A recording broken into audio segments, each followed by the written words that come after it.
Court rules on Mpumalanga water services and the Philippines' capital is flooded. Good afternoon to you. An application by the Gert, Sibande and Luthuli municipalities in Mpumalanga to appeal the North Gauteng High Court's judgment to provide basic water services to residents has been dismissed with costs. Residents complain that their water supply hasn't been suitable for human consumption since January. Earlier this month, the court ruled against the two municipalities. Julie Maestri is from Lawyers for Human Rights. We are extremely pleased with the outcome of the decision. The municipalities will have to comply with the original order in the main application, and the original order in the main application directs municipalities to provide water to the residents of Carolina. In order to appeal an interim order, you need to prove irreparable harm in order for leave to appeal to be granted. The municipalities didn't allege that irreparable harm had occurred. Strikes across South Africa resulted in almost 3 million working days being lost in the labour market last year. However, the Labour Department says work stoppages in 2011 were down from the previous year.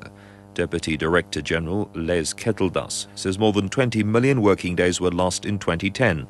The winter period from June to September still remains what is generally known as the strike season, and 87% of the working days were lost during this time. The KwaZulu-Natal Transport Department has confirmed that the N3 towards Van Riemen's Pass has been reopened. The road has been closed since yesterday after heavy rain and snow battered the province. Department spokesperson, Kwanelin Kalane, has urged motorists to drive carefully. We have managed now to clear the snow on the road. It is now open. However, we do want to caution motorists that on the N3 from Twede to Moy Plaza, only one bound is open. The other one, the graders are still operating there, trying to clear the snow out of the road. So we do want to caution motorists. We are still experiencing problems with the R617 between Kokstad and Franklin. That road is still closed.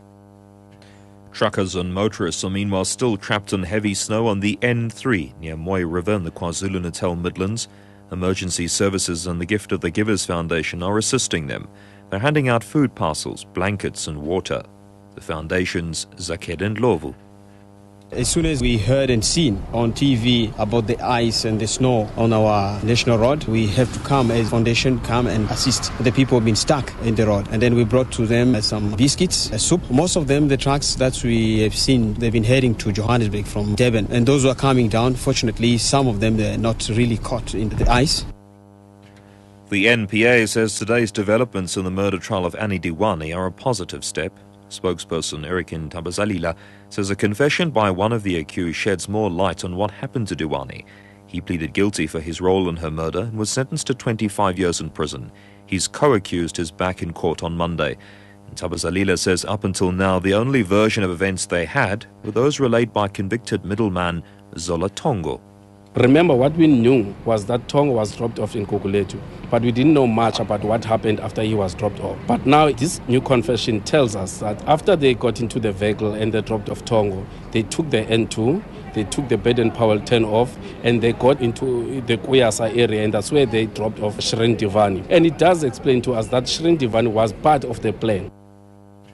Over 60% of the Philippines' capital Manila is underwater after more than a week of heavy rain. At least 16 people are known to have died and more than 80,000 have taken refuge in shelters. The top story at 5 o'clock, an application by the Gert, Sibande and Luthuli municipalities in Mpumalanga to appeal the North Gauteng High Court's judgment to provide basic water services to residents has been dismissed with costs.